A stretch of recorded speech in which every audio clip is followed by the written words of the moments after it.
Assalamualaikum warahmatullahi wabarakatuh. Saya Devin Aditya Chandra dari 10 DKV 2 ingin mewawancarai Bu Senja tentang jurusan DKV.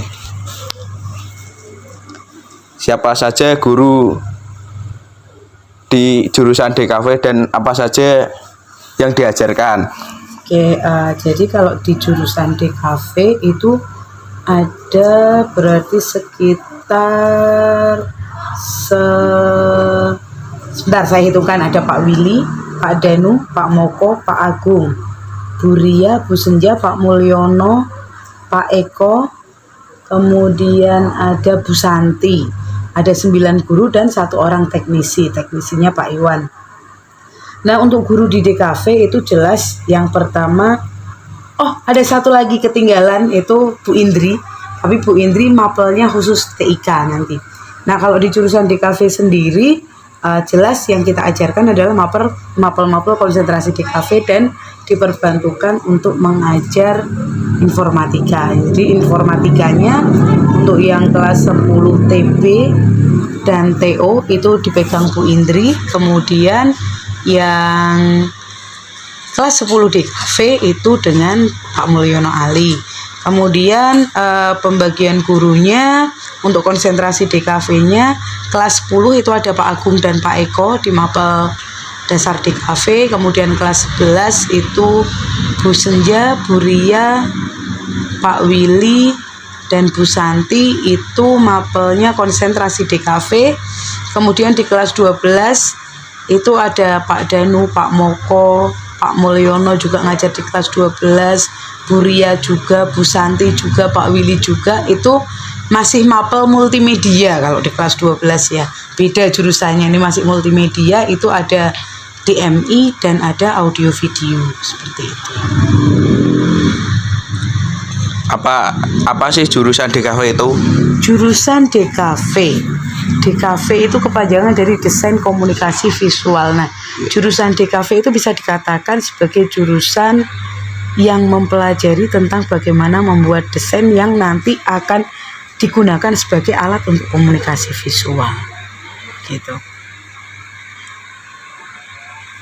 Ketika ada tugas gambar, apakah boleh melihat referensi di HP? Tergantung masing-masing dari pemberi tugasnya. Kalau menurut saya sebenarnya karena memang dasarnya kalian itu bukan kalau kaitannya dengan gambar, dasarnya kalian kan bukan dari bukan dari seniman nih.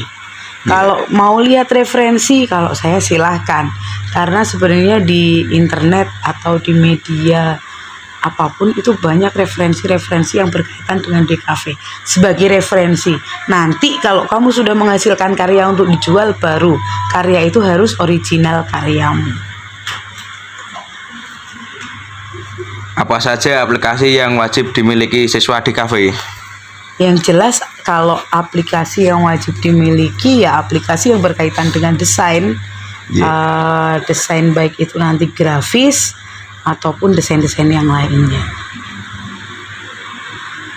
Apakah menjadi siswa DKV harus bagus banget gambarnya? Nggak harus, yang penting kalian itu mau dan mampu untuk menuangkan inspirasi dan apa yang ada di dalam diri kalian, dan jangan takut salah. Jadi ketika kamu mau mencoba ternyata tidak sesuai dengan keinginan klienmu nantinya, itu kamu harus mencoba lagi dan mencoba lagi. Jadi kembangkan imajinasimu, kembangkan inspirasimu. Jadi jangan takut untuk berkarya. Gambarnya nggak harus cantik, nggak harus bagus, yang penting menarik. Perlengkapan apa saja yang harus dimiliki siswa DKV? Kalau perlengkapannya sebenarnya perlengkapan DKV itu ya jelas kalian harus punya aplikasi untuk desain itu. Baik nanti kalau misal ada personal komputer atau laptop, atau mungkin lewat, kalau sekarang pakai smartphone itu kan satu benda tapi bisa digunakan untuk berbagai macam kegiatan. Itu sebenarnya sudah cukup sih. Kalau sudah lulus, alumni DKV bisa kerja di mana? Alumni DKV mau kerja di mana? Kalau kita ngomong mau kerja sebenarnya banyak. Jadi dari jurusan DKV itu banyak bidang-bidang yang membutuhkan, misalnya nanti kamu bisa dibikin usaha sendiri nih, usaha screen printing atau persablonan, usaha cetak digital, MMT dan lain sebagainya. Kemudian misal kamu mau kerja di bidang desain,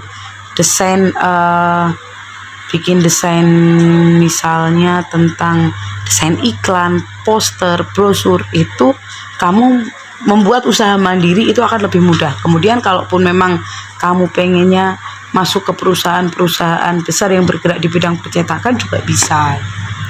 Jadi tidak harus kerja, kalau menurut Bu Senja sih tidak harus kerja di perusahaan terus kalian jadi karyawan. Kalau bisa melakukan usaha sendiri.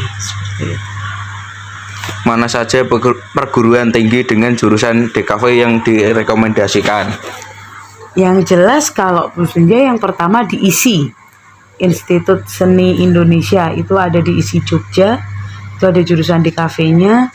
Kemudian mungkin di ISI Solo, kemudian di universitas-universitas yang memiliki jurusan DKV itu juga belum banyak. Jadi untuk yang bagus ya di ISI kalau. Di jurusan DKV menggambar dilakukan manual atau digital? Bisa manual, bisa digital. Jadi yang namanya kita kalau mau gambar manual itu ada satu namanya alat